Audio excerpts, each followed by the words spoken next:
Сәлем достар, сіздермен Let's Cook KZ арнасы бүгін майонезсіз ерекше соус қосылған өте оңай салат рецептімен бөлісемін. Видеоны соңына дейін қарап, менімен бірге дайындаңыздар.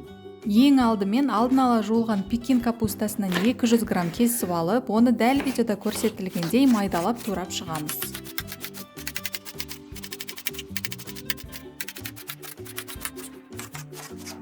Туралған 40 қабатты терең ыдысқа саламыз. Одан кейін бір дана орташа қияр аламыз. Қиярдың сырты ащы болғандықтан мен оны аршып жатырмын. Негізі сыртын тазаламай-ақ қосқандарыңыз дұрыс.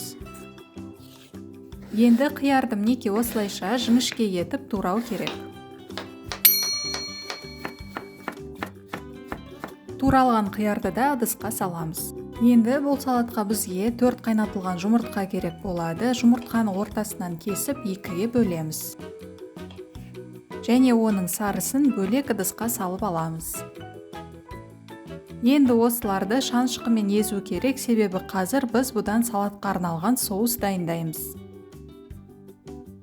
Сонымен достар, соус дайындаймыз. Осы сары массаға 3 ас қасық сұйық май, жарты шай қасық тұз, 1 шай қасық горчица мен 3 ас қасық 20% қаймақ қосып, барлығын жақсылап бір кеткі болғанша араластырамыз. Ал жұмыртқаның ағынын мінекей осылайша турап, оны да салатқа саламыз. Соңында 100 грамм консервіленген жүгеріден қосып, дайындап қойған соустан салып, барлығын араластырып аламыз.